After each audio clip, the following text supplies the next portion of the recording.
ഇങ്ങനത്തെ ഒരു വട്ട് ആർക്കെങ്കിലും തോന്നിയിട്ടുണ്ടോ? രാത്രി 11:40 ഞങ്ങൾ 4 പേരും കൂടെ ദിലീപേട്ടൻ്റെ ഒരു ഫിലിം കണ്ടുകൊണ്ടിരിക്കുകയായിരുന്നു. പുതിയതൊന്നും അല്ല, നല്ല കോമഡിയുള്ള ഫിലിംസ് ആണെങ്കിൽ ഞങ്ങൾ പല തവണ ഇങ്ങനെ റിപ്പീറ്റ് ചെയ്ത് കാണാറുണ്ട് കേട്ടോ. സ്ക്രീൻ കണ്ടിട്ട് ഏത് ഫിലിമാണെന്ന് ആർക്കെങ്കിലും മനസ്സിലായോ? പെട്ടെന്ന് എനിക്കൊരാഗ്രഹം ലഡു കഴിക്കാൻ. പക്ഷെ രാജീവേട്ടൻ്റെ മക്കൾക്കും പോപ്കോൺ തന്നെ വേണം. ഫിലിം കാണാനല്ലേ?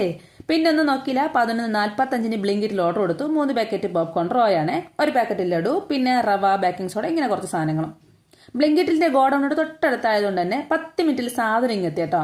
കൂടെ ഫ്രീ ആയിട്ട് ഒരു ബാൻഡും കൂടെ ഉണ്ടായിരുന്നേ. അത് പിള്ളേർ തമ്മിൽ അടിയപ്പോൾ ഞാൻ അകത്ത് ഒളിപ്പിച്ച് വെച്ചു. കൊണ്ടുവന്ന പാടെ 12 ഇപ്പൊ തീർത്തീരാം എന്ന മട്ടിൽ ഒരാൾക്ക് 3 വെച്ച് ഞങ്ങൾ 4 പേരും കൂടെ അത് അത്രയും അകത്താക്കി. ഇവിടെ ഇപ്പൊ തണുപ്പായതുകൊണ്ട് തന്നെ അപ്പനും മോനും മൂടി പൊതച്ചിരുന്നാണ് ലഡു കഴിക്കുന്നത്. സമയത്തായി നോക്കിയാൽ 12:05. പിറ്റേ ദിവസം ആയിട്ടുണ്ട്. ലഡു കഴിഞ്ഞില്ലേ? ഇനി അടുത്ത പരിപാടി എന്താണെന്നറിയോ? പോപ്കോൺ റെഡിയാക്കണം. പെട്ടെന്ന് തന്നെ റെഡിയാവില്ല, ഒരു 3 മിനിറ്റ്. വളരെ പെട്ടെന്ന് തന്നെ പോപ്കോൺ റെഡിയാക്കി എടുത്തു. മൂവിയും കണ്ട് ഞങ്ങൾ അങ്ങനെ 4 പേരും കൊണ്ട് സന്തോഷമായിട്ടിരുന്നു. നല്ല രസമല്ലേ ഇതുപോലത്തെ നിമിഷങ്ങളൊക്കെ?